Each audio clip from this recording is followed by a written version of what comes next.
Brought to you by the Every Dollar app. Start budgeting for free today.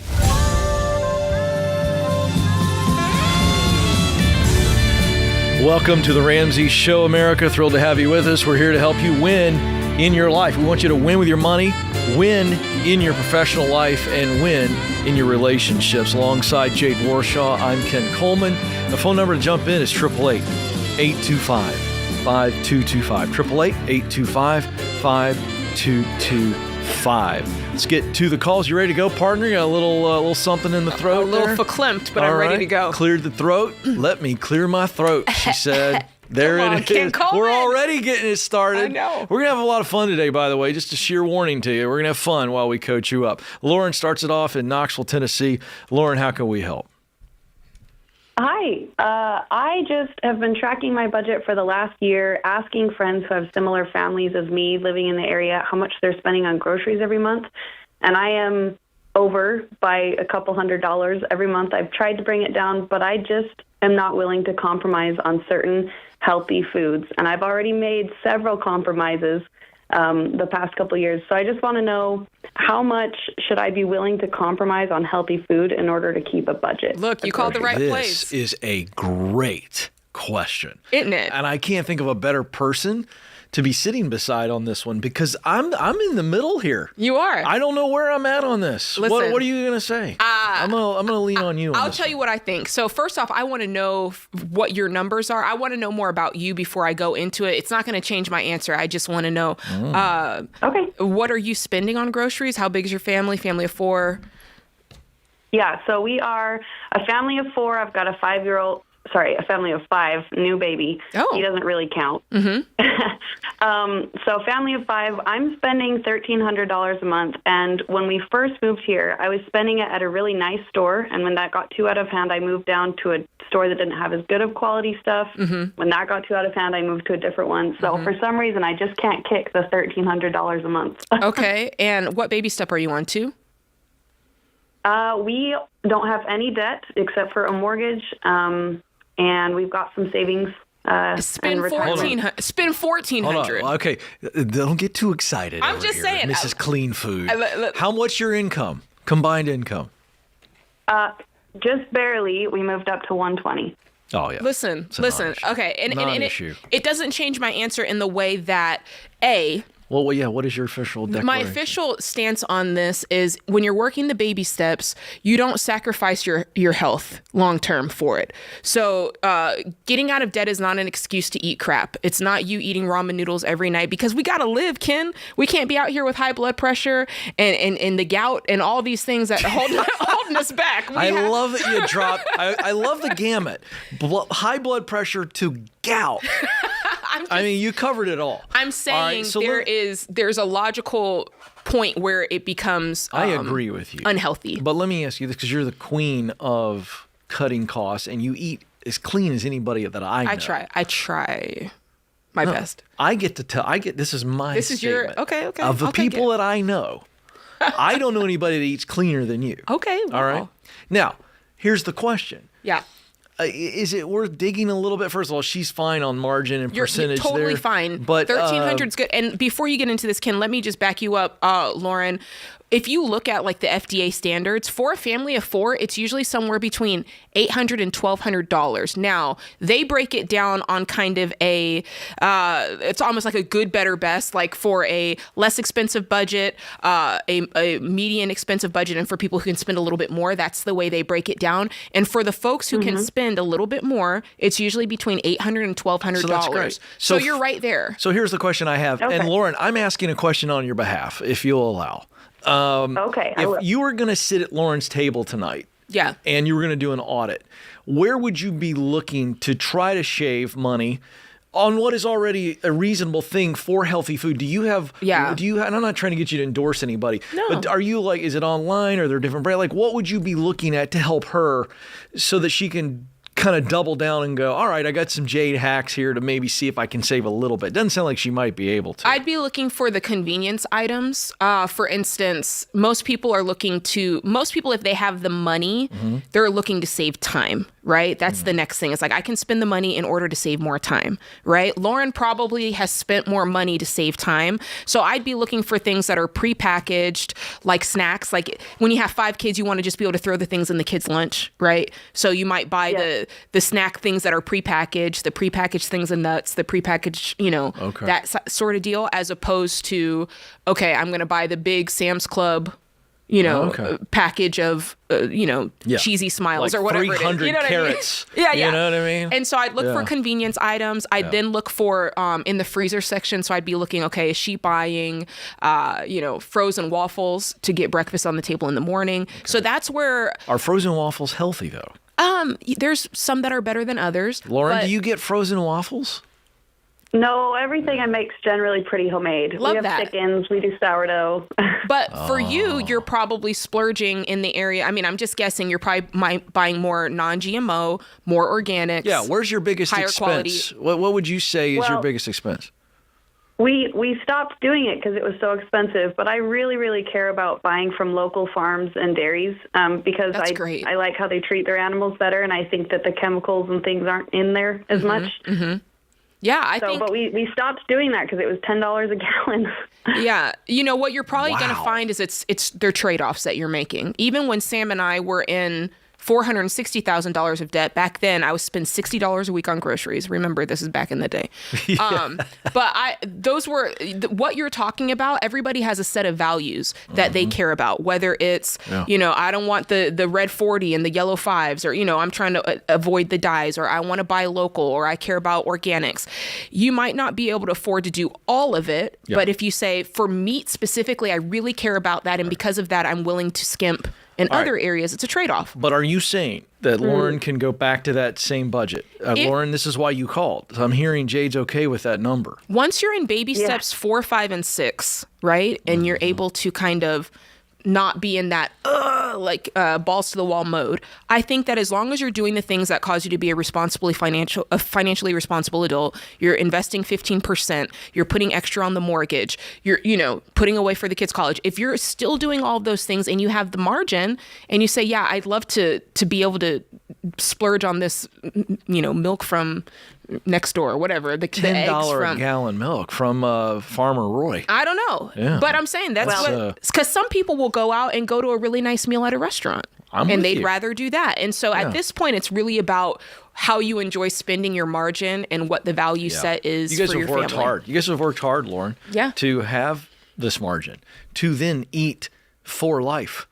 I like this. This is really fun. And I got to tell you, I'm telling Lauren, I'm telling you, I'm telling the entire audience. Tell us. Guess what I signed up me and Stacy for in February? Wall Pilates. A sourdough class. Oh. I'm going to go learn how to make sourdough, and I get to come home with the mother. Is that what they call it? Did I get that in right? more ways than one, Ken. Well, 2 mothers. Come home with 2 mothers. Come on. How exciting is that?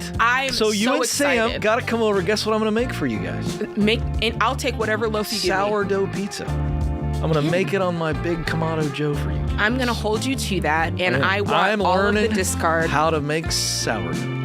That's good, Ken.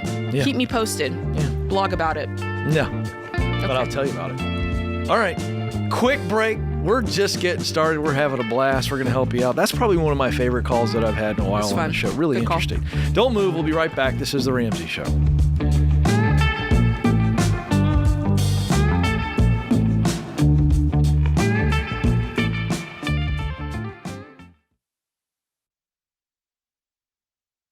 I've been doing this show for over 30 years, and some of the saddest calls I've taken are from situations that are completely preventable.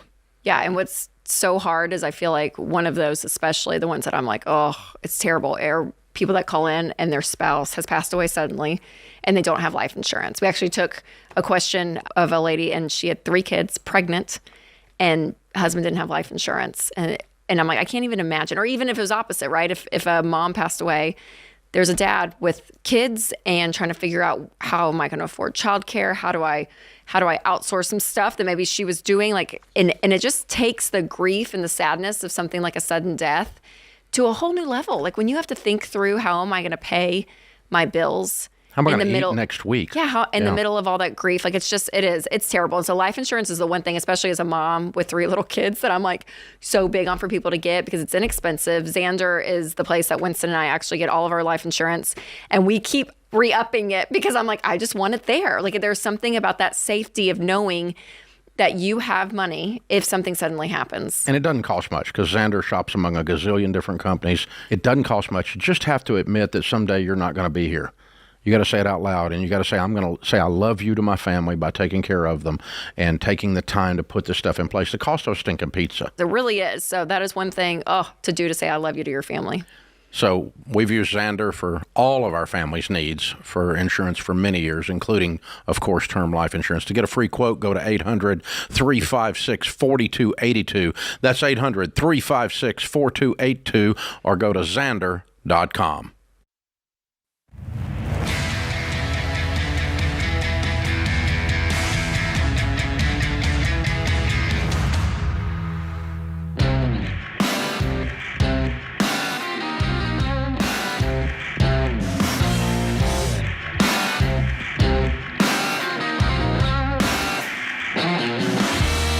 Welcome back to the Ramsey Show. Thrilled to have you with us alongside my friend Jade Warshaw. I'm Ken Coleman. And if you're ready, you're finally ready. Some of you have been listening for a long time, some of you for a little bit, some of you brand new. Welcome to all. But if you're ready to finally make change in 2025, this is the year. You said, all right, we're making changes. This is a must. January 23rd, we've got our free live stream, Take Control of Your Money, hosted by Dave Ramsey and my friend Jade Warshaw. Jade, I feel like I shouldn't talk about you when you're right here.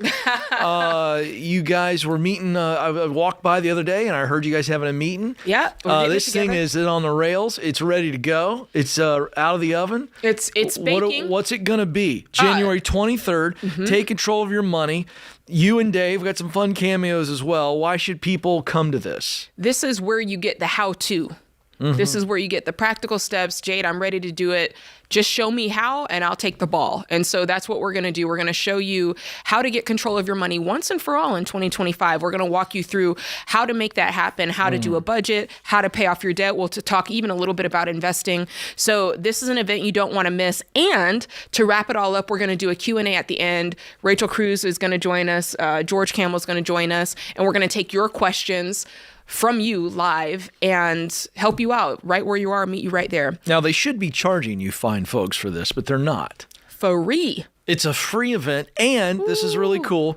When you sign up for this free event, you also are entered into our cash giveaway that night, or at some point. Five people who actually attend this free event, this live stream event, will win $4,000 each. So you sign up at RamseySolutions.com/livestream, RamseySolutions.com/livestream, and or you can also click in the show notes to go to this event. And I don't know why you wouldn't do this, because for some of you want to kickstart your goals. Yeah. Coming to this event will do this.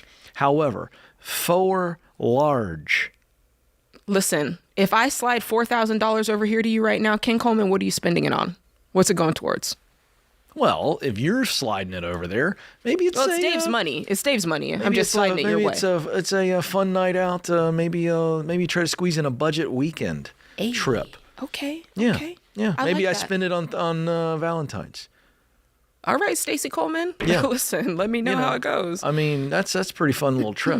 $4,000 is nothing to sneeze at. That could be something that pays off your debt. That could be that's right. I'm not in the baby steps. Of course. So that was my answer. That could be you finishing up, your emergency fund. Maybe you're in baby steps 4, 5, and 6, and this is what'll get you over to, do your little kitchen remodel. It's worth it. Sign up. That's all I'm saying. All right. Sierra's up in Atlanta, Georgia. Sierra, how can we help today? Hey, how are y'all doing? Good. How are you? Doing good. So me and my husband were actually in baby step 2. We just learned that his parents have money put up for us, so we're about to be able to wipe out all of our credit card debt. And I've heard you guys say just put the cards up or shred them. Do we just let them fall off of our credit, or do we close them? We're both a little iffy on that part. Cut them up and close them. Mm-hmm. Do the both. Done. Okay. You don't need them anymore. How much money is Okay. this that you're getting?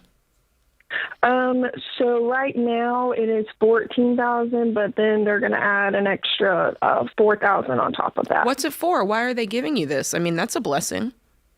It is. It definitely is. My husband has the company that he works for. He has got his parents' company in to do some work for the company that he works for. So they've been doing really well working together, and so this is just a thank you to him. Nice, thank you. Wow. So here's what I want to caution you about. I love when people get big sums of money, whether it's an inheritance or a gift or just something goes their way. But the cautionary tale here is there was a habit that got you into $14,000 of credit card debt. And we want to make sure that we're examining those habits and what caused that to happen, because while it's really great to get a gift like this and be able to pay off that debt, the worst thing ever would be to not change your habits and over time accumulate that kind of debt again. Right. Yeah. So the only credit card debt that we have is about $8,000. Okay. On top of that, we have 2 car loans, a side-by-side loan, and then personal loans. So the rest of that will flow over into our next one, like the baby steps. We're going to make all of those credit card payments and just Got blow you. them over. See, Okay. now in Okay, this good. case, and I love your call out, Jade, but I think in this case, Sierra, I'm commending you and your hubs for putting the entire 18 grand towards the debt snowball, because that in itself is pain. Yeah. Oh, yeah. Like that's when pain. someone gives you Yeah. 18 grand, you go, woo, and then you gotta go, oh, there it goes. And so I Man, think oh, We were iffy. they'll feel it. Yeah. They'll feel it. And so you guys are on your way. This is a real blessing. I mean, Jade chose the right word there. This is such a kickstart to this. What will be left in your debt snowball once you apply the 18? Run those numbers. So what's going to be left is about 127,000. But Hey, That includes the house. no, we rent. Oh, okay. Well, then can Wow. you tell us about the cars and the side-by-sides? Maybe we can give you some more help that you didn't come for. Yes. So the side-by-side we still owe about 20,000 on. Okay. What's it worth? My car. I have no idea. My husband deals with that. Okay. What about the cars? My car, we still have 32 on it, and it's worth about 23. His truck, we owe 45, and I think the last time he checked, it was worth between 18 and 23. Oh, man. Why such Yeah, a hit on these vehicles? Yeah. Is that rolling negative equity? What's going on with that? Is that what happened? Yeah, that's negative equity right there. That's why we haven't gotten rid of it. Listen, I would, one thing I would consider before you pay off these credit cards, I might consider getting out of these vehicles, because tell me the payment on both of them. So my truck is about $550 a month, or my car is about $550 a month. His Yeah. truck is about $817. Man, oh man, let me tell you something. That's I a would $1,500 a month I would raise. consider getting out of your car, that $10,000 that you're upside down. I'd pay it and use whatever cash you have left, or even less, to get a beater for you, $5,000 or $6,000, and then you cleared up $550 you have a month, and you're out of that debt completely. Is $550 more than what you're paying on those credit cards combined?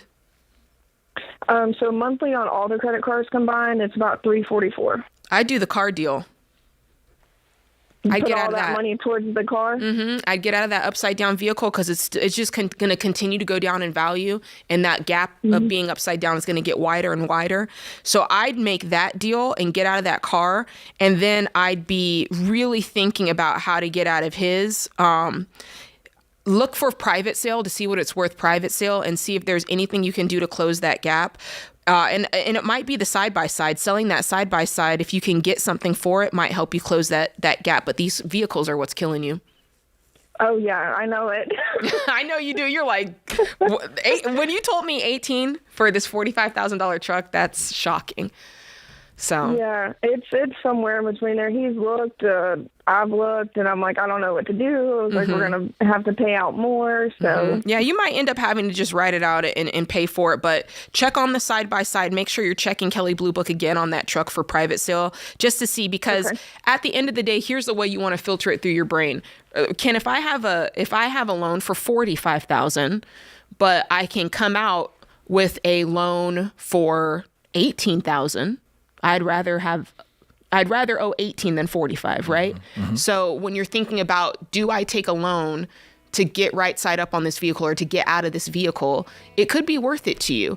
You know, it's not making it gone completely, but if you can do that and still have another 5,000, so would you rather owe 25 than 45, right? Now you got yourself a $6,000 beater and you're out of the vehicle, right? So that's the way I want you to filter through this math. It's not always going to equal zero, right? It's just going to be, is this a better situation for me? Yeah, to lower that monthly so that you can put more money in the snowball. That's what you're prescribing there. That's right. All right, very good. All right, quick break, and we'll be right back with more of The Ramsey Show.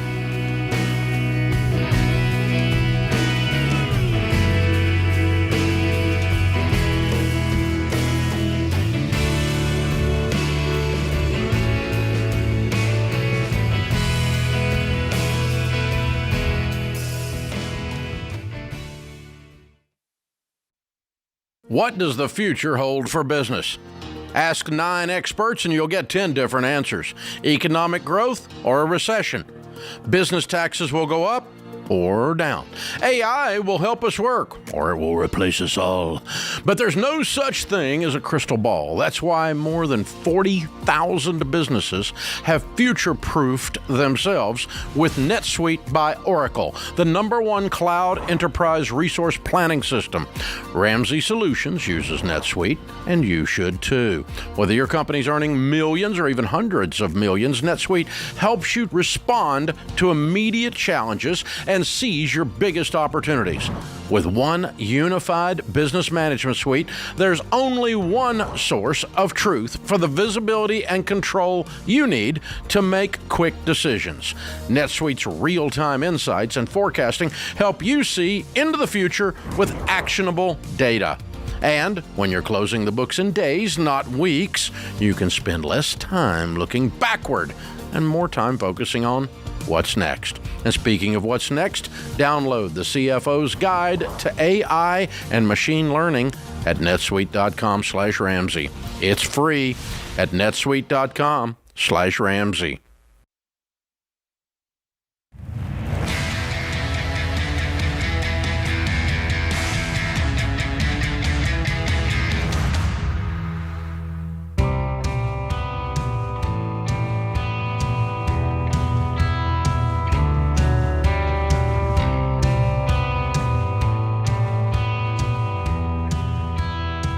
Alongside Jade Warshaw, I'm Ken Coleman. This is The Ramsey Show. We're here for you. We want to help you win with your money. We want you winning in your professional life. We want you winning in your relationships. 888-825-5225 is the phone number. Let's go to Boise, Idaho. Bryce is joining us there. Bryce, how can we help today? Hey, how you doing? Good, Bryce. How are you? Good. How can we help? So, last spring, I graduated from high school, and I worked throughout the summer and then went straight to college due to some family issues. I didn't want to be home. And so I'm starting college. I'm past my first semester, and I'm absolutely hating it, and I'm not sure I really want to continue going to college. And now I have debt, and I don't know what to do. Okay. How much debt do you have? So I took $3,500 in subsidized student loans and $2,000 in unsubsidized loans for just this year, plus some scholarships. So I have a total of $5,500 in student loans right now. Okay. And it would more than double next year. Right. Well, I don't think there's going to be a next year. Don't you agree? I mean, we kind of know Yeah. that. So I want to encourage you first. $5,500 in student loans, cake, okay? Not fun. Yeah. I'm not minimizing how it makes you feel. But in the grand scheme of things, you being able to pay off $5,500 in the near future, extremely doable, and we'll talk you through that. I want to talk about the transition. I heard you say that you went to college essentially just to escape a really not so great family life. True? Yeah. So you kind of made this decision on your own. Is that also true? Yeah. All right. So you can also make the decision to leave on your own, and no one's really giving you grief about it, or it doesn't matter, correct? Yeah, like I get grief for it, but it's not really Not a big something deal. I care about. Right. Yeah. In other words, your mom and dad didn't pressure you to go to college, yes? No. Okay, great. So I'm a big fan of not going to college in two instances. One, if the degree isn't the only way to do what I want to do, or if the degree isn't the best way to do what I want to do.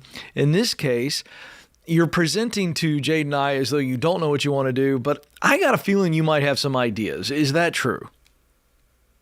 Some, but not too positive. So. All right. Give me the most positive idea you got. The top of the list. We know it's not your favorite list. We know it's probably not going to stay at the top of the list, but I'm just curious right now, what's at the top of the list? And let me put it to you this way. I really want to know what the top of your list is. And then, okay, if we were guaranteed we'd be successful at it, would it still be on the list?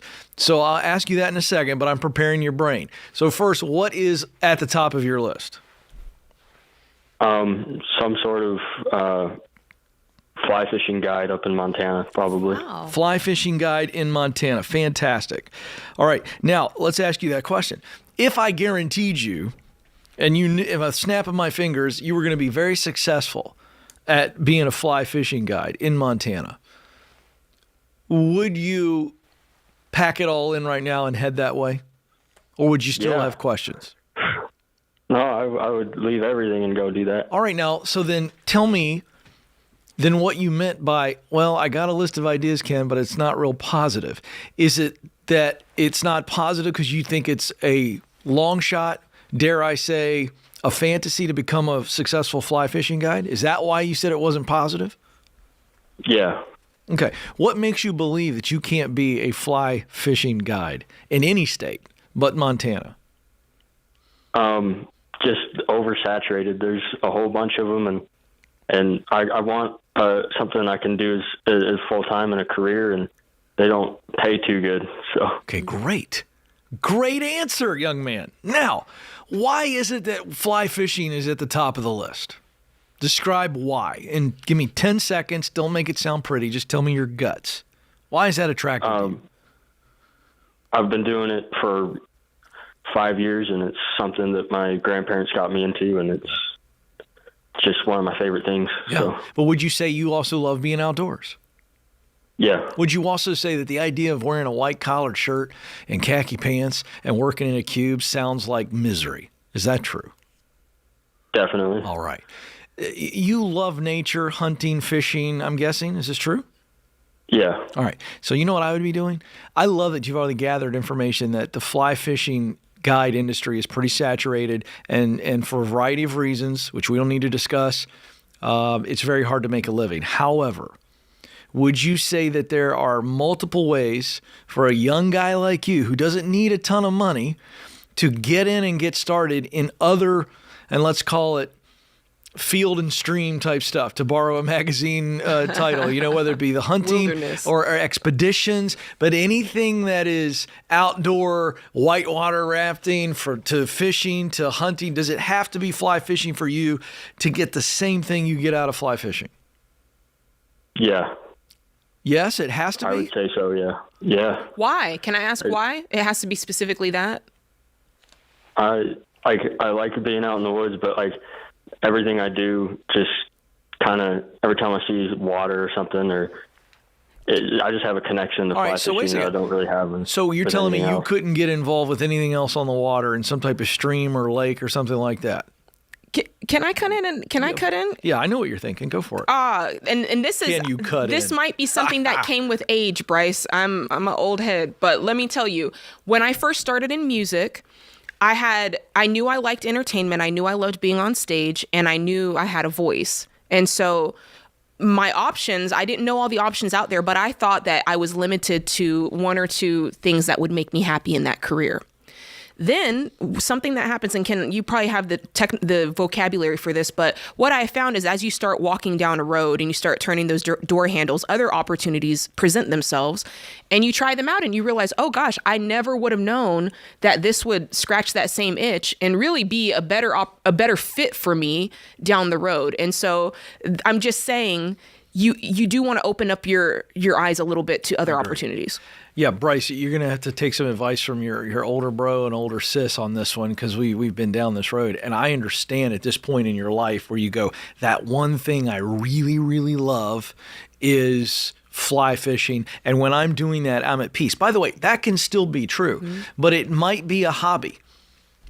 It might be a hobby. Yeah. It might be a little side hustle. But if I were you, I would head west, young man. And I would start working for an outfitter. I'd start working in that industry, fishing. Because part of me wants to go, I think you could be pretty happy if you head down to Florida and you were on one of those deep sea fishing boats and you're helping people pull a big old giant whatever out of the water. Deadliest catch? Yeah. Well, that's different. That's next level. You're going to scare the boy. You're going to scare him. But Bryce, I think you have to, here's my point. To summarize this, yes, I would drop out of college. You don't have the money for it, and you don't have the need for it. You don't need a degree to do what you want to do. And at this point in your life, you need to be away from family anyway. And I think there's some wisdom that you've got. I think you've shown some maturity there. And I would go explore, and I would jump from, in this case, I'm fine with you jumping from job to job, thing to thing in that industry, so that you figure out, because Jade, you would have never guessed in a million years that you would have gone from where you went, artist, volleyball player in college, you're all over cruise ships, and now you literally co-host the second largest radio show in the world, one of the top podcasts in the world. You didn't see yourself sitting at this desk ever. It was never in your bingo card. Never. We evolve. I thought I wanted to be a recording artist, and then I got an opportunity to work on cruise lines, and I tried it, loved it, and fell what did in it love do for with you? it. Why would it help him to? You see, you went on cruises and sang as a professional. Yeah, I did, and I fell in love with it. But I also saw a lot of needs in the market there, and it sparked an idea to start a business. And it's the business my husband runs to this day. It's his passion in life. Yeah. Never would have gotten to that, and that helped me find the Ramsey Show, and it's what I'm doing today. So we evolve as people. It's great to take that first, spark and run with it, but you never know what it'll grow into. And Bryce, hear what she just said. You don't have to start a business tomorrow or next year. Just go work in that world that you know you love. It's similar to fly fishing. Don't limit yourself, but get in that area. And I promise you, with connections, it's going to take off. Hang on the line. Christian, let's give him a copy of my best-selling book, The Proximity Principle. This is a great read for you, young man. This is The Ramsey Show.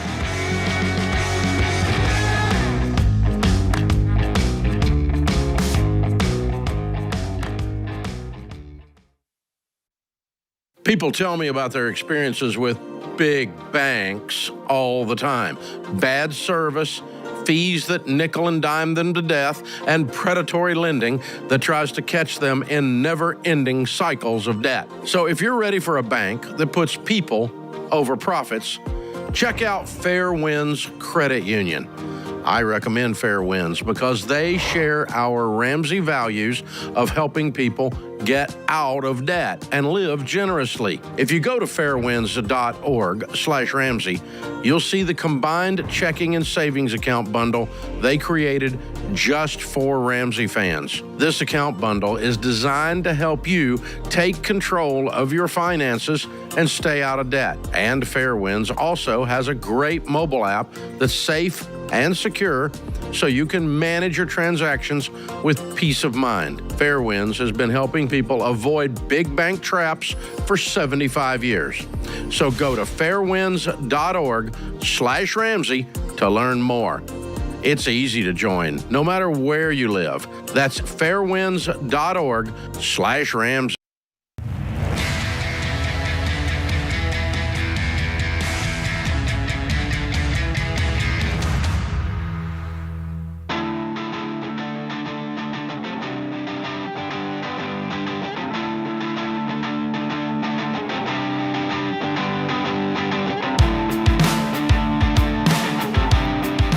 Welcome back to The Ramsey Show. I'm Ken Coleman. Jade Warshaw is alongside. 888-825-5225 is the phone number.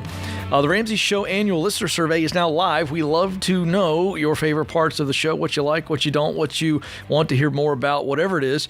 We do want to know what you want from us. We're here for you. So there's two ways to participate in this. Text the word survey to 33789. That's 33789. Text the word survey to 33789. Or you can go to RamseySolutions.com/survey, RamseySolutions.com/survey, or we've got a link in the show notes. If you sign up to take the survey, you'll be entered to win a $500 gift card. That is our appreciation to you. All right, to the phones we go. Michaela is joining us now in Salt Lake City, Utah. Michaela, how can we help? Hi, how are you guys doing? Good. How are you today? Good. My question is, we recently found out through my sister-in-law, my husband and I, that there is inheritance money we did not know existed through my husband's parents, who got it from his grandma. And he's one of 9 siblings, and all of them have used, that we know of, have used that inheritance money for paying for grad school. And we did not know this was available. We paid our way through grad school, and my husband graduated about 3 years ago. And we are in between baby steps 3 and 4, trying to save up for a house. And so we feel a little, I don't know.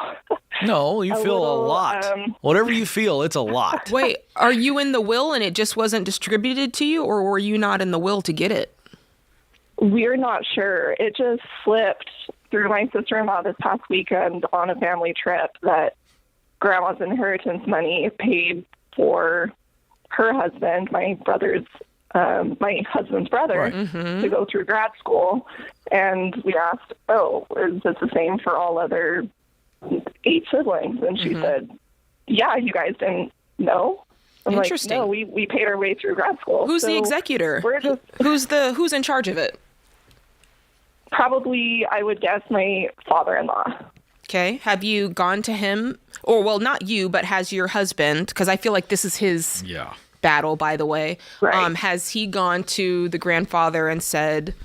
No, to his dad. Yeah, to his dad, and said, "Did I miss something?" And here's the thing, and can hold me back, but you can't go in entitled. You just have to ask. You be curious. Hey, I was on a trip, and this was what I found out.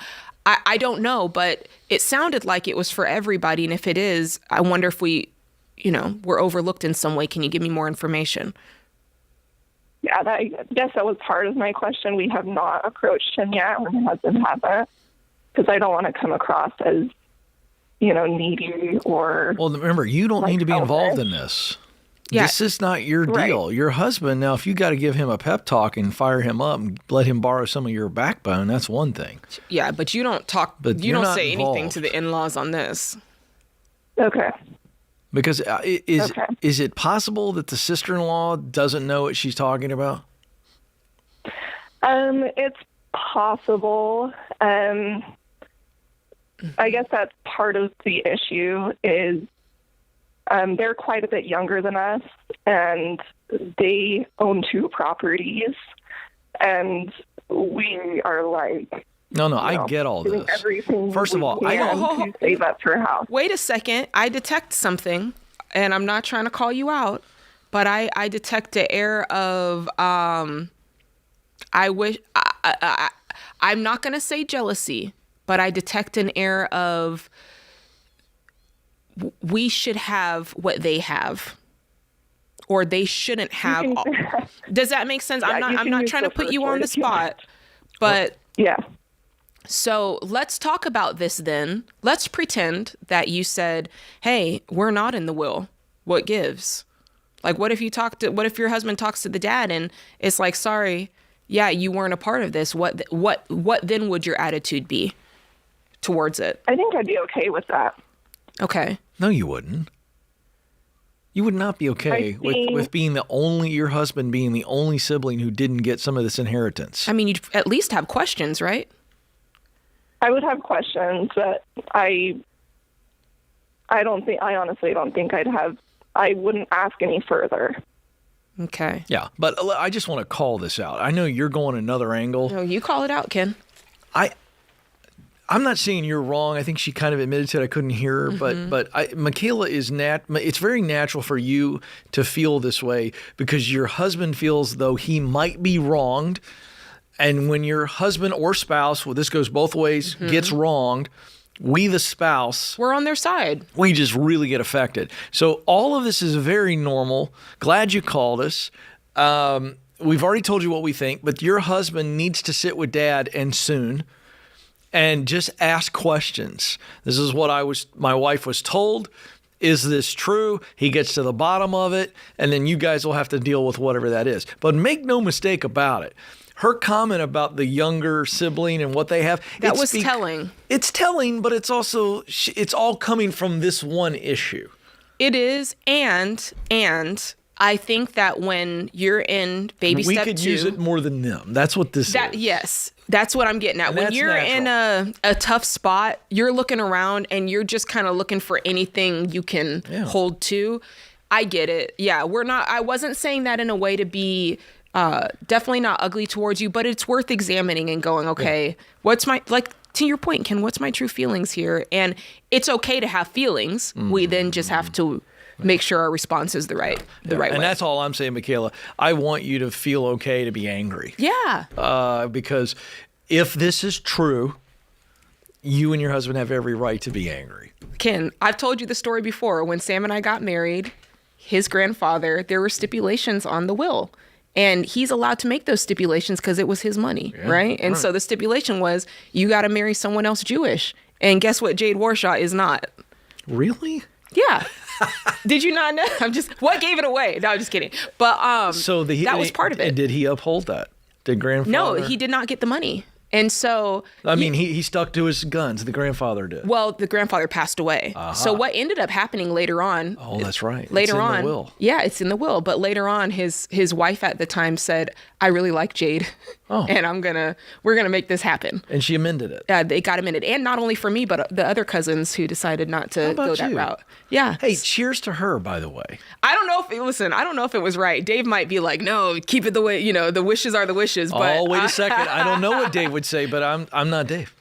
And I got a strong opinion on that. What? If the grandfather leaves the money to his wife, yes, he had explicit instructions, but at the end of the day, he left it to her. She was very... It's now hers. She was very solid on the fact that if he had met you, he would have changed his mind. That's what she said to me. I think she's right. But my point is, it's now her money. Yeah. She gets to decide what she's going to do. That's facts. Because he passed it to her. That's facts. Yeah. Yeah. So I can understand, to your point, I can understand the feeling of having emotions around the thing. Tough stuff. It's not easy. Yeah. But in this case, and this is what I don't like for her, I don't like that sister-in-law dropped that. Yeah. On vacation.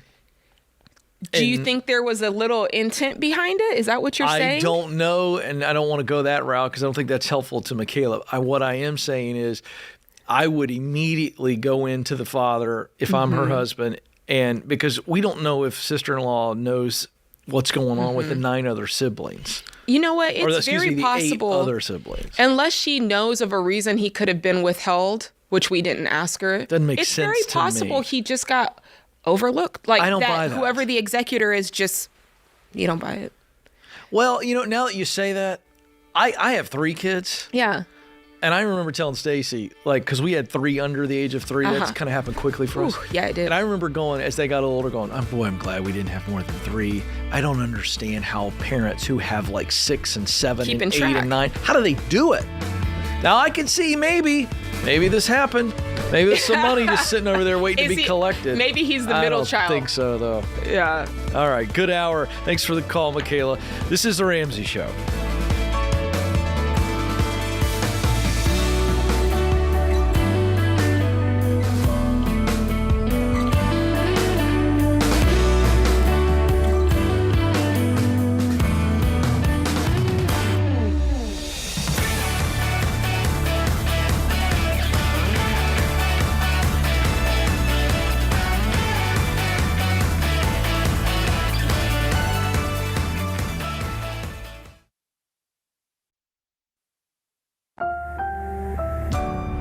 Brought to you by the EveryDollar app. Start budgeting for free today.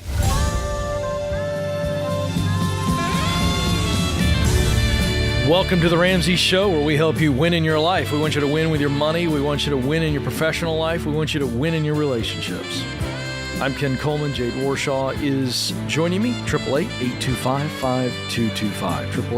888-825-5225 is the number. Let's start in Casper, Wyoming. Marissa is there. Marissa, how can we help today? Hi, thank you for taking my call. My husband and I are working on baby step number 2 and realized that we might be paying some stupid tax. We started at $133,000 in debt about 6 months ago and have paid off $16,000 already. Way to go. However, my husband and I disagree about what we should do with our leased vehicle. Our original plan was to finish paying off our lease and then purchase it outright. That would be $42,000 in total.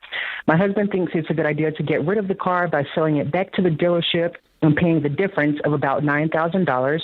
Doing this would help us get out of debt 8 months sooner, but I'm worried it would leave us in a vulnerable state because we would only have my husband's old truck, which needs about $5,000 in work and has 440,000 miles. So my question is, should we get rid of the leased car to get out of debt sooner? Yes, but not necessarily with the idea of only leaving you with that old truck. I think it's a combination of both of it. So you say if you finish paying out the lease in order to purchase it, is it an additional $42,000 or is that what it will have been altogether? Yes, so the 42 will be all together. It'll be $26,000 after the lease period. Okay, so you'll pay an additional $26,000. Yes, ma'am, for a total of the 42. And then to get out of it, you will pay $9,000, but you'll be only left with a truck that's got 442,000 miles. So what would it look like if you got out of the lease and then you got a second beater and paid, maybe $6,000 for it? And so now you're back to 2 vehicles, but you're still $10,000 less debt. And I'm just talking about on the extra portion of the lease, not the... Okay. So we reached out to the dealership. Originally, we tried to try one of the lease swap options. We've had the car for just a year, but we've already used $2,000 worth of miles because we planned on purchasing it. The dealership did offer us $28,000 to basically get the car back. And again, we would have to pay the $9,000. We do have $9,000 saved, so we're kind of stuck there. My husband also works from home, and he has a work vehicle as well in the event that he needs to travel or go anywhere. Okay. So he has a work vehicle plus the old truck. Yes, ma'am. And my point of view of it was why would we get rid of the car? We're already on plan to get out of debt in 2 years. Mm-hmm. The car is already factored into that. But my husband is like, oh, well, Dave would say get out of the car because you're going to, save $42,000. And my kind of question was, well, you've already sunk half the cost in. You've already sunk more than half the cost in. So I see what you're getting at. Correct. Let me ask another question to get at it another way. What's your income combined? So it's $160,000 yearly. I don't work. I'm a stay-at-home mom. I have 3 boys. Just had a set of twins a year ago. They're 18 months. Wow. So it's only his income. He makes, again, $160,000 yearly, and after tax, it's about $9,500 monthly. You have options here. Neither of you are wrong. It's just what you guys decide to do together. Because you are on the track to pay this off in 2 years or less, and because it's no more than 50% of your, annual take-home pay, I'm inclined to say you could keep it. You've already sunk a lot in, and honestly, when you play out the difference, it's a $10,000 difference. It sounds like, if I'm doing the numbers as quickly as I can in my head. It's up to you guys, and at the end of it, you're left with a nicer vehicle. A newer vehicle, and then you've got the old vehicle, then you've got the work car. Whereas if you were to get out of this, like I said, in order to really get into something, you'd be paying $9,000 plus maybe another $8,000 for a vehicle. So the difference is pretty negligible. It's pretty negligible. I'd probably keep it. Ken? And are you saying that, well, I agree with you, but are you saying that because of momentum? I'm saying that because you can go either way. I agree, but why did you choose keep it? Because I'm saying because in order to keep the car, it's as if they were going to go out and buy a $26,000 car today. Like if she called me and said, "Hey, I owe $26,000 on this vehicle," I'm filtering it like that. So if you called me today and said, I owe $26,000 on this, I'm $9,000 upside down, what would you do? I'd say keep it. Because it's essentially, mathematically, it's the same thing. You'd have to pay the $9,000 difference, and you'd have to get some cash aside to get you a beater. Yeah. And once you add all that up, it's going to be a $10,000 difference. And so you could say anything to get out of debt faster. I'll take, sure. $10,000 is better than, right. owing 123 is better than owing 133. You might say that, but because your timeline is regular and you've got a good income and there feels like there's momentum here, I'd keep it. And that's where I'm leaning. Momentum is the deciding factor. With us both agreeing that either or, that's fine. But there's a momentum play there. And to your point, $10,000 in the grand scheme of things here. And knowing that she said, listen, the other car, they know $5,000 of work is coming up. It kind of it felt like it was eating away at that margin even faster, if that's true, if that's accurate. Yeah. So, all right, let's go to Jaden in Albany, New York, see if we can get a call in here. Jaden, how can we help? Thank you guys for taking my call. Sure. So I'm getting ready I'm going tomorrow for a job. I start in 2 weeks. I'm going to be traveling. I have to cover my own hotels. Would it be worth it to get like a little tow-behind camper, no more than $5,000, instead of paying for hotel rooms every week? Yeah, what are you estimating your hotel spend will be?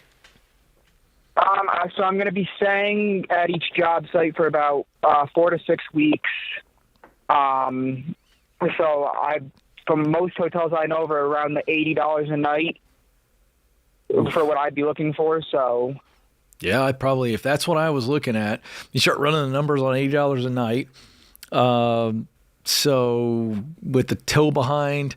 Normally, we're not fans of RVs and things like that, but in this case, he's saving a lot of money. I feel like that's a good move. Unless I'm missing something, you start running the numbers on those 4 to 6 weeks. If you run the average 5 weeks, that's 7 nights, right? So you're looking at 35 nights times $80, and you're doing that multiple times. Yeah, I probably would do something like that. Are you paying for it outright, or are you going into debt for it? Pay for it outright. You'd pay for it outright. How long are you going to be doing this job? Is this what you do for 4 to 6 weeks out of the year, or 4 to 6 weeks every 6? What's the frequency that this is happening? So I would be working in the Albany area. Some weeks I would be working in Florida. Some weeks I'd be out in Washington State. I'd be a boiler for the Boilermakers Union. But you said 4 to 6 weeks. Is that for the whole year, or that you're doing that? No, it could be 4 to 6 weeks. Go to another job site. Got 4 you. to 6 weeks. So he's going to rack up some money pretty quick. Yeah, if that's, I'm not into those things because they go down in value. But I would be looking for a creative solution. Let me put it to you like that. Well, a little $5,000 one that he pays in cash. Yeah. And it saves him thousands of dollars Yeah. long term. Yeah. Yeah. Boy, staying in $80 a night hotels, I'd rather stay in something that I know. Yeah. You know what I'm saying? You seen an $80 a night hotel lately? And I am telling you, I'm not going. Got to get out those Lysol wipes. This is the Ramsey Show.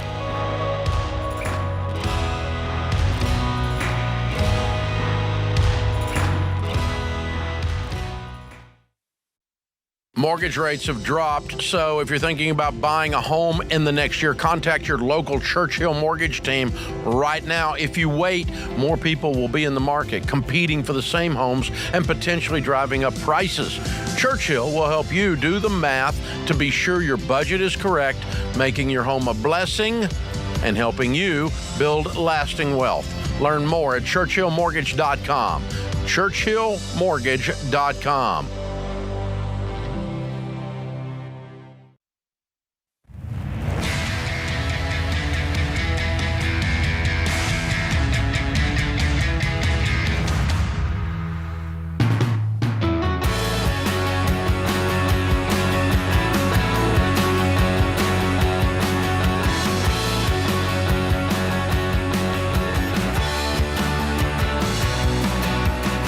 Welcome back to the Ramsey Show. I'm Ken Coleman. Jade Warshaw joins me, and we're here for you. 888-825-5225. The Ramsey Show question of the day is brought to you by Y Refi. Student loan debt is a swamp.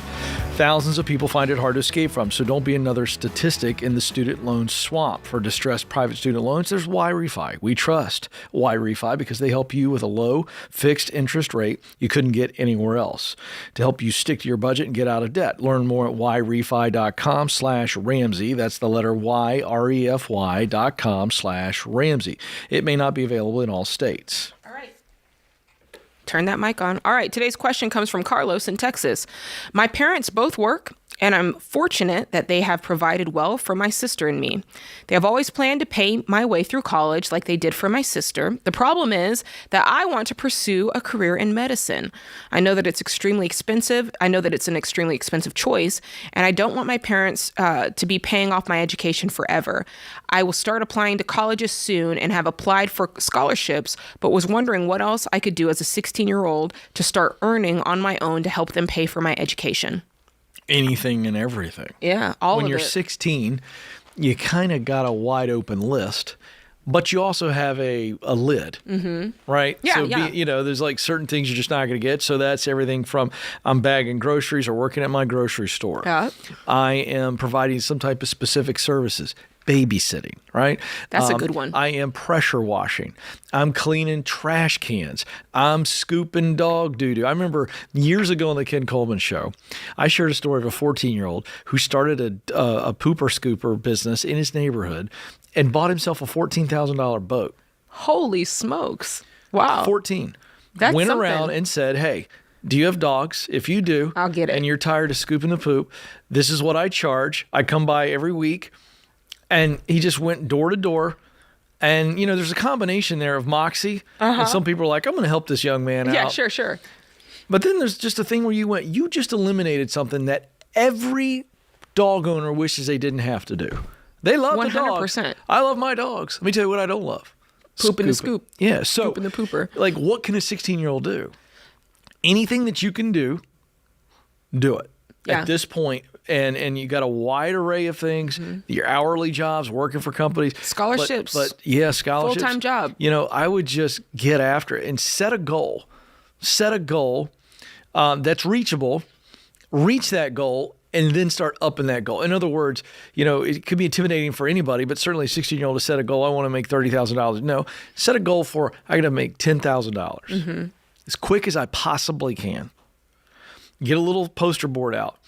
Stack 500 there. I stack 1,200 here. Make the little thermometer. And all, yeah. And I think that's what I would tell. What would you add to that? Because you're very enterprising. I love what you said, Ken. I think that's exactly right. I think applying for scholarships becomes your secondary full-time job. Yeah, if working is full-time, there are so many scholarships out there. And now you're still young. You still have time to add things to your scholastic resume. Yeah. To be eligible for more, if that makes sense. So I think those two things combined. I also think sitting down and having a conversation with your parents about what the parameters are, what the limitations are. If I'm going to medical school, what does that mean? What can what can they afford to pay for?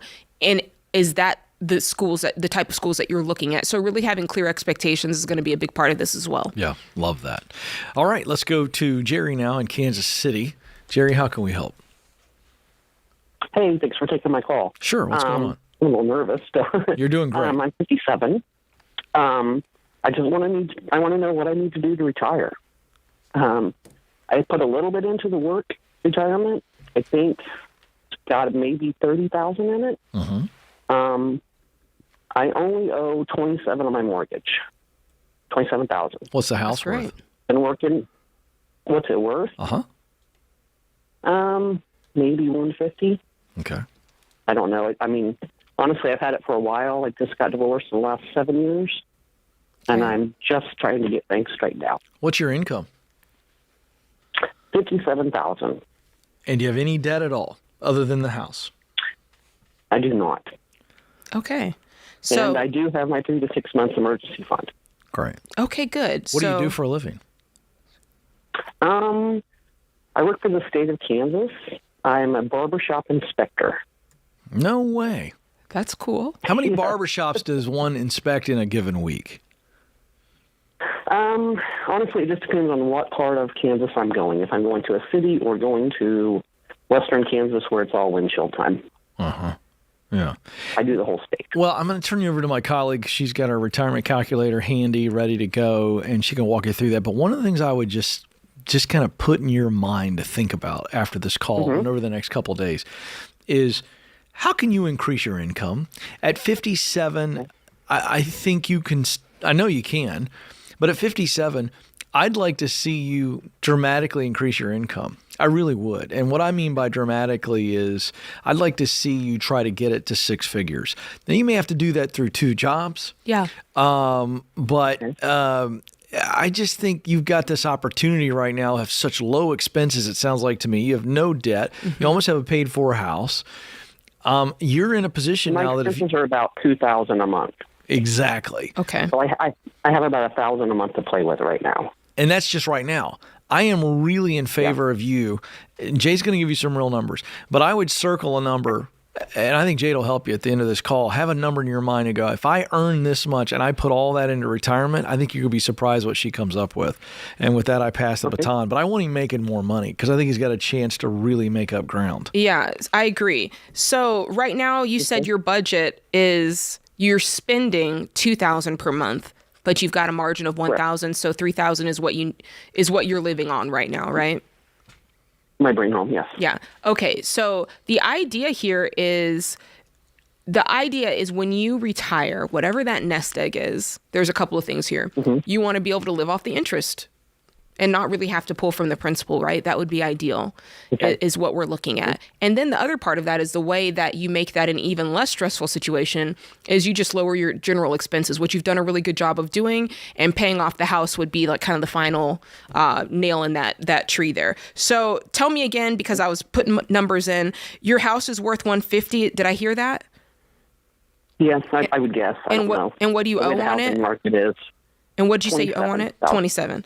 Okay, so you'll be done with that in no time. But to Ken's point, you're going to have to increase your income because at this point, if you're just investing 15%, like we say, off that gross number, if you continue to do that, let's say you stop working at 68, you're going to have about $260,000 in retirement. And if we're talking about just living off the interest, 10% of that, that's not a living for you, right? So we need to essentially double that. So if you do what Ken said, and then you go from, putting $712 a month into retirement and you go to putting $1,400 a month into retirement, well, suddenly that doubles what you have there and you're closer to $450,000. Do you see what I'm saying? So this really is an equation that is tied directly to your income. It is directly. At this point. And the great news is, Jerry, you have such little expense and you sounds like you're very frugal. So this is increasing your income. Yeah. And here's the deal. A guy like you, that state job, I'll bet you, I know you have a lot of travel there. I would start thinking about transitioning out of that. But I know you probably love those state benefits and you're probably counting on some of that. But I would really look at that experience that you have, being an inspector, you're a detail guy. I just think kicking the tires to see what other career path similar to that kind of work, but in the private sector would pay, and or some part-time work or contract work. Because if I could double my income and you were to put the doubling away, you're going to really be comfortable. Oh, really? Yeah, especially for you. You could, at one point, you'd be able to invest beyond the 15%. I agree. And that's going to be huge for you because, listen, Social Security, we don't know what's going to happen with that. We already know in the next 10 years, benefits could be significantly less. So we don't want to depend on that. Yeah. But you can do this, Jerry. The best is yet to be for you, but I do think it's setting your eyes a little higher on income and invest in yourself. And I think you're going to be very, very, very stable. All right, quick break. We'll be right back with more of The Ramsey Show.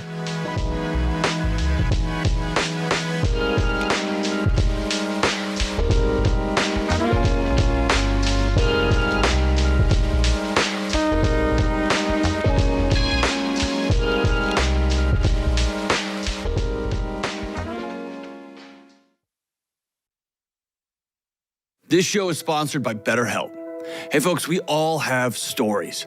The family and cultural stories that we were born into, the stories of the things that have happened to us, both good and bad, and the stories that we constantly tell ourselves. And while we can't go back and change any of our old stories, the world is waiting to see what you and I are gonna write next. As we enter 2025, I want to encourage you to examine your old stories and be intentional about the new ones you're writing. And I'm not talking about goals that are going to be long gone by February. I'm talking about writing new stories that will change your life forever, for the better. And if you're like me, therapy can be a great place to explore the old stories, even heal from them, and begin to write new ones. And if you're thinking about starting therapy, I want you to consider my friends at BetterHelp. BetterHelp is 100% online therapy, and you can talk with a licensed therapist when it works for your schedule. You just fill out a short online survey to get matched with the licensed therapist, and you can switch therapists at any time for no extra cost. Start writing a new story this month with BetterHelp. Visit BetterHelp.com/Ramsey Radio to get 10% off your first month. That's BetterHelp, HELP.com/Ramsey Radio.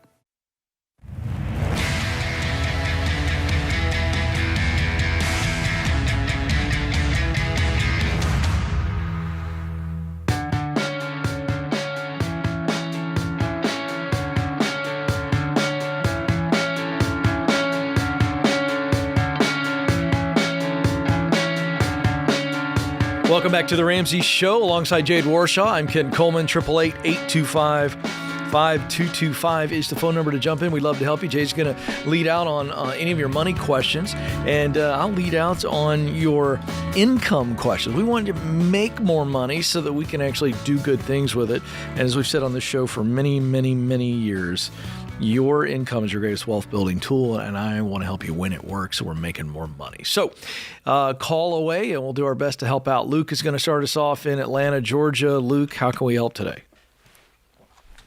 Hey, how are you guys doing? We're doing well, Luke. What's going on? So my wife and I, we graduated college. We both borrowed about $100,000 in student loans. And now each of us, over the course of it, we've got about $200,000 each in debt. So we've got about doubled interest. And just trying to see about refinancing, just what options, just some guidance. So just to clarify, you both borrowed $100,000 each. And over the course of time, both of your $100,000s have doubled, and now you owe $400,000. Is that correct? Yeah. So it's that sounds right. How much time? I'm just curious. So we got our associates, which took 2 years, and then finished a bachelor's, which was 2.5, closer to 3 years, just how the semesters worked out. Mm-hmm. But it doubled in that amount of time? Yep. So over the course, I don't know exact specifics of my wife's, but myself, and it seems like a bunch of people that I know, they're in the same with it's the interest rate. It's because your payment isn't covering the interest, and so your loan is not moving. You're paying payments, but your loan is not moving. The total is not. So my minimum payment is $2,800 and something, Ooh. and that's only I did the math, and I'm only it's only $500 of that is going towards the principal. Yeah, exactly. So okay, $2,300 is going to interest. Mm-hmm. Tell me about your listen, this is a lot of debt. We're gonna help you out. Tell me about you guys' income, because I'm hoping that you've got some jobs that are paying. Yeah. So I'm a pharmaceutical rep. I make my base, I make about $130. Okay. But I am projected I should make over $300 this year. Okay. What about your wife? Excellent. My wife, she stays home with our daughter, and she's currently pregnant again, so she'll be just a stay-at-home mom with our children. Well, let's see about that. So what was her career before she stayed at home with the kids? She was an office manager for a dental surgeon. Okay. And what did she earn doing that? Probably like 45. Is that what her $100,000 degree was for? Yes. Okay.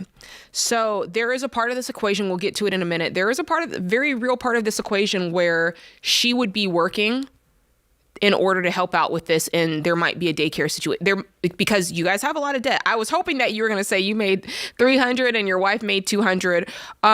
You making $300 is really, really good, but just the $400,000 in student loans, I'm guessing there's debt other places as well. Am I right?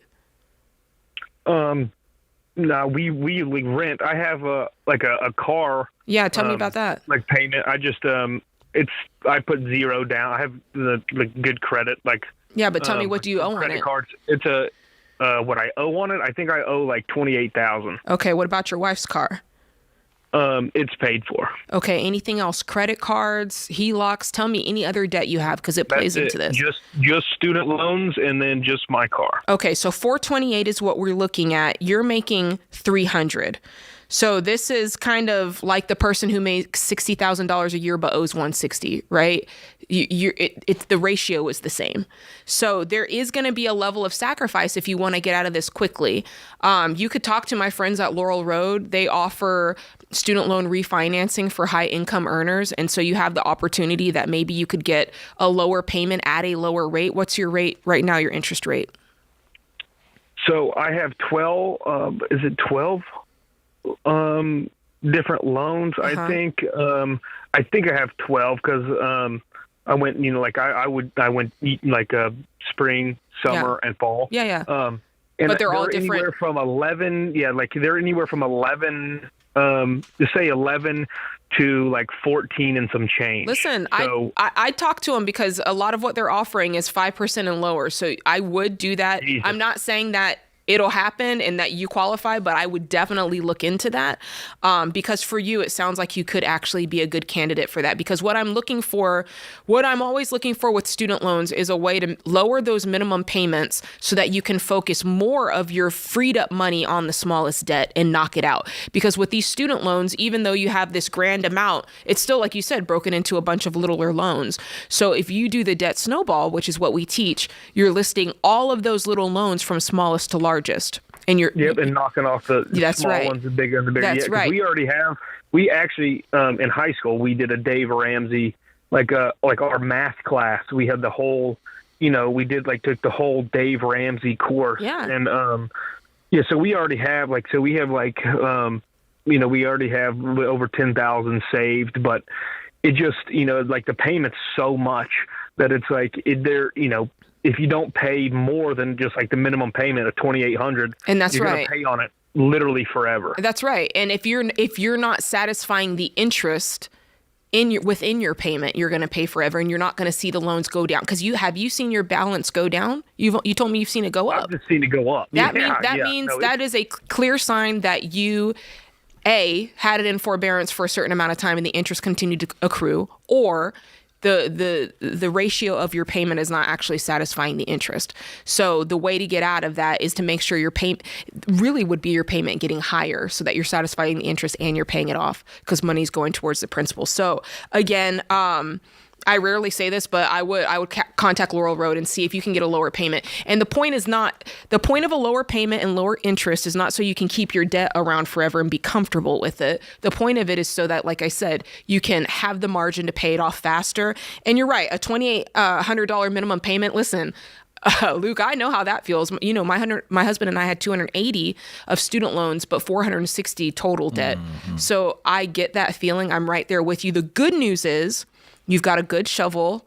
I do think that it could be worth talking about your wife going back to work. I don't know what the time frame or horizon of that is, but the solution to this problem is lowering your expenses, which let's talk about that for a minute. When you make $300,000 a year, in your mind, you should be driving the Tahoe. You know what I'm saying? In your mind, you should be going, I don't know, to a nice steakhouse. And in your mind, you should be going on vacations. But that's not going to be the reality for you right now.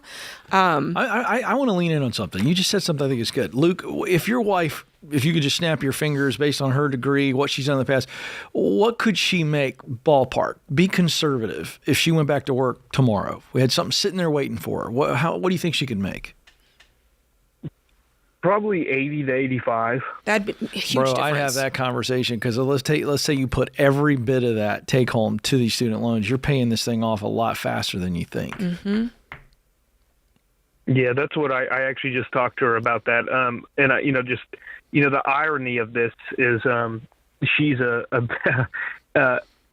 business economics like a guru, and I am an economics minor. And just going through school, no, we didn't qualify for any grants, help, or whatever. The only way we were getting through, it's a doing racket. it is doing it, and then you're like, well, that was a bad idea. Yeah, you guys are poster children for this racket. The federal government, soapbox warning, federal government has turned itself into a bank.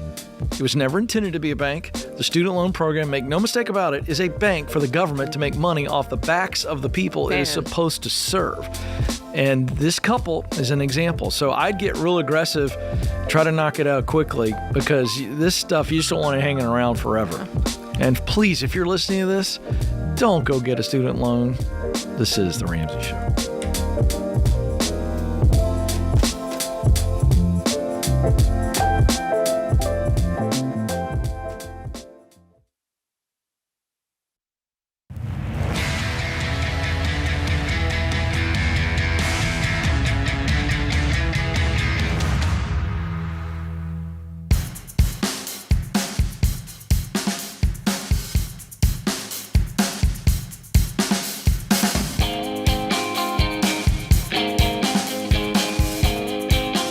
Welcome back to The Ramsey Show. I'm Ken Coleman. Jade Warshaw is joining me. 888-825-5225 is the phone number to jump in. We'd love to have you join us.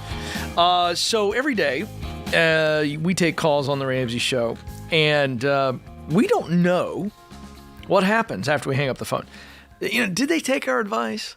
Sometimes we go, maybe they shouldn't. Who knows? We don't always have great days, right? But this is fun. The latest episode of 90 Day Money Makeover is now available on our YouTube channel. Episode 2 features Sean and is it Dara or Dara? Dara, who just cut their income in half after welcoming their new baby boy. And now Dara is working part-time. They're going to have to make other significant lifestyle changes to continue paying off debt. But they don't have to do it on their own because my partner over here, Jade Warshaw, is walking alongside of them. This is so fun. This is kind of like your version of Extreme Home Makeover, huh? You're kind of getting in with folks. Listen, I'm sitting down with them. I'm just guiding them. Cameras rolling.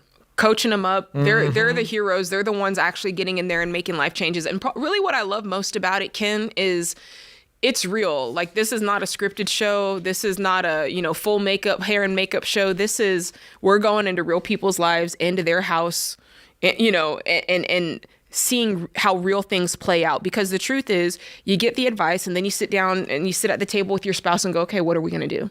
That's the truth. Yeah. And you pick on the list of tough things. You go, okay, let's do this one. Let's do this one. Yeah. Maybe we're not ready to do this one yet, but we'll go. That's real. Yeah, absolutely. Very few people. I mean, I don't know. I feel sometimes that if we write a prescription, I don't know everybody that follows it to the T, but you can still make a lot of life change, in a short period of time. So we did that. Sean and Dara, you got to watch it. Their income went from $200,000 to $100,000 when she stayed at home with their new baby boy. And they made a lot of sacrifices to pay off a good amount of debt. So I won't give it away, but take a look at it. You can find it. You can find it on the Ramsey Network app. Yeah. But you can also find it on the highlights page. Ramsey Show YouTube channel. 90 Day Money Makeover is what you're looking for there.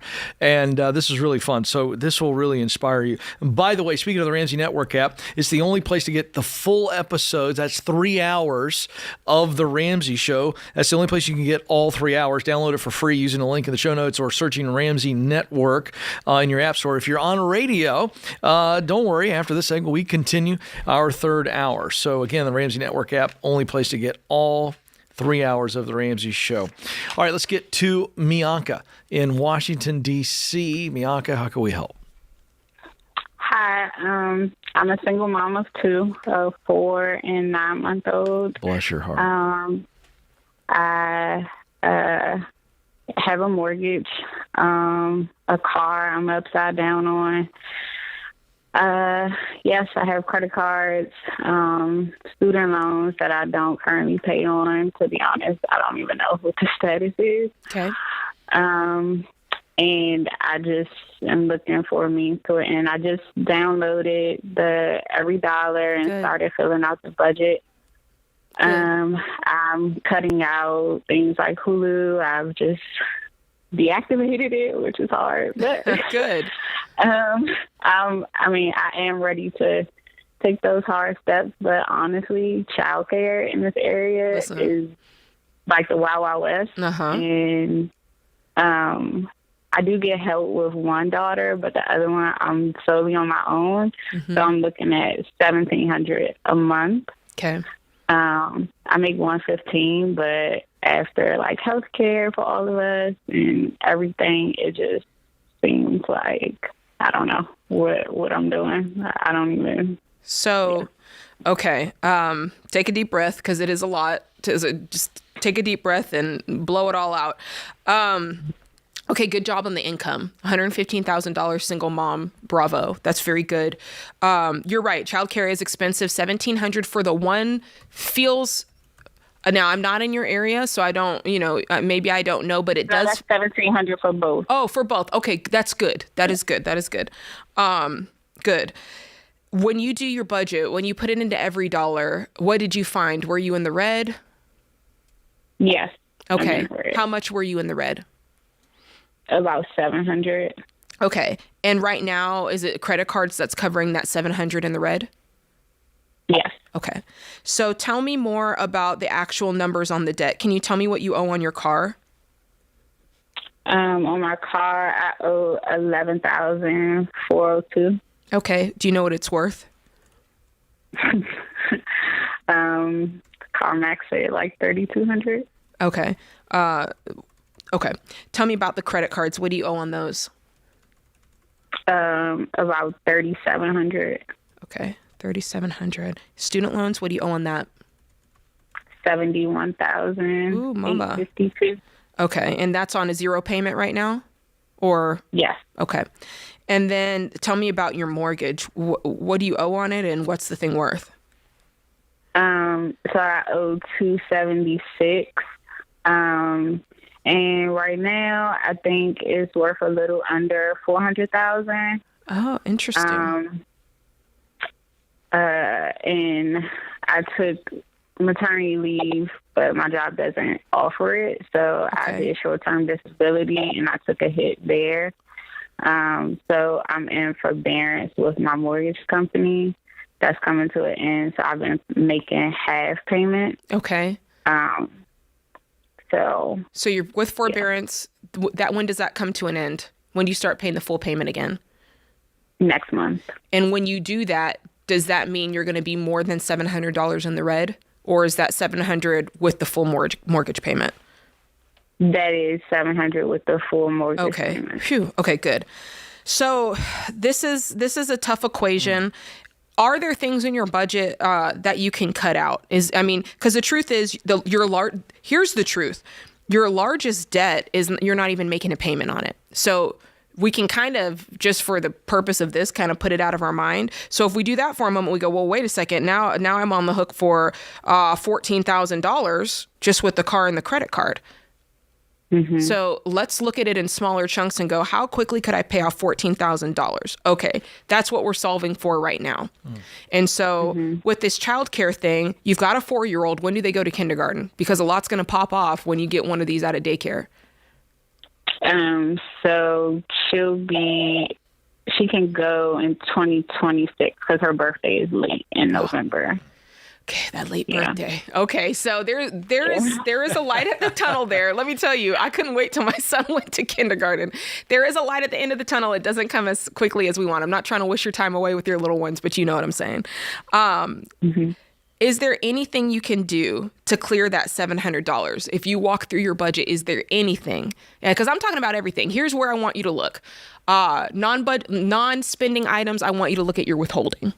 Let's find out if we're getting a tax refund every month or at the end of the year. That's money that you could be having in your budget every single month. So do you get one? I I'm looking forward to getting one this year. I'm not absolutely sure because I did like the exemption because I needed all the cash. Yeah. So I Okay. just kind of dug myself out of that hole because I had a tax bill. So this year, when you get your taxes back, that's going to be a tell-all for you. If you're getting back $3,000 or whatever it is, you need to go and change your withholding because essentially that $3,000 you could be getting throughout the different checks you get every month, right? Right. So if that's the case, I want you changing that. Next thing, are you investing at all? I have a 401k. I do the match. My company matches up to 4%. Okay, so how much is that every check? I think it is roughly around like a little under 300. Mama, there it is. We need that. A little under 300 every check. That's getting really close to $700 a month. So let's take that. We're going to temporarily pause that investing until we get this debt cleaned up. And then other places that you can look. Obviously, you're starting the right thing with subscriptions. Go through with a fine-tooth comb. The first thing is to get out of the red, and then we can start talking about ways to increase the income so that we can start making extra payments.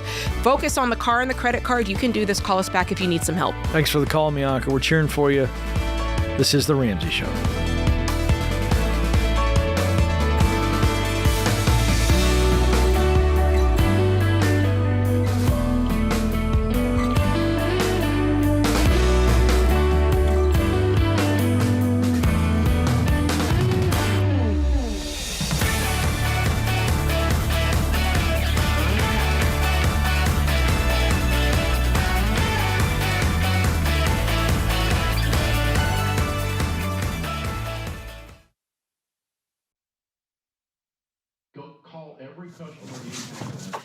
Hey, what are you still doing here?